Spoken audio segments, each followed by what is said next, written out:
Emmanuel Chikoni ubu yari umujyenyi mukuru mu rukiko rwa Kebson Sacco nagira ngo abantu b'abana benda kugira entasi y'ukumara mu maka gabo bashemereye kwije bakegita ha Kebson Sacco. Invest in what actually sustains us.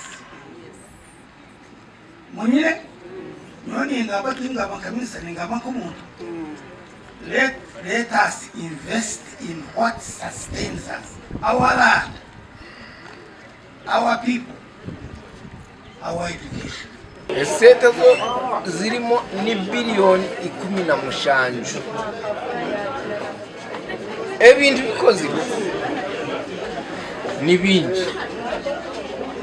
Chombe ko ni chitu.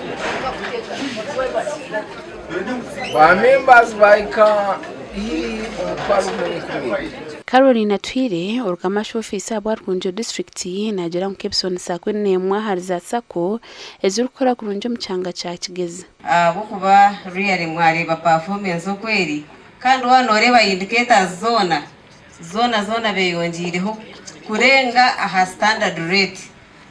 Abo kuba membership yongire standard rate ni 15 aha membership konka bo barengezeho. Advin Ainemba bazor general manager wa Kebson Sacco hamwe na Amos Akampura urutunzu wa Sacco eji na bajangu bine buroni yona nka agriculture loan, school fees, sale loan n'izindi nyinje. Amagoba kutukozire billion 2 na million 3 za loan tubasekura korana tusya billion 15. Sente z'abantu bakubise twine billion 6. Emugabo shaka kutotusya billion 3.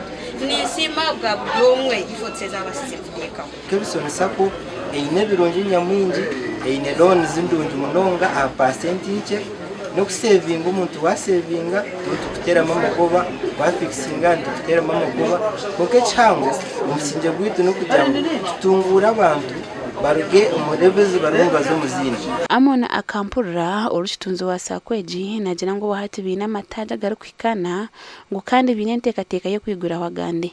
Orengo rutwaikaho twine branches zina main branch mu Kebson Town Council, branch ndije rumabanga mu trading center, twine branch mu Rentungamo mu Nyamunuka Town Council kandi twine nitaji erukora kurungi umurukunje mu municipality kandi na plan zo kuyongera yo ku other branches tuzine. Kebson eji niyo Sacco mu Uganda yona yabere entadikiro yo kwiha sasirwe mishoro. Nkora business sente z'indokora za business ariko mu kushobora kwanje ndumusubuzi sente z'indokora zona ni nyambo boga Kebson Sacco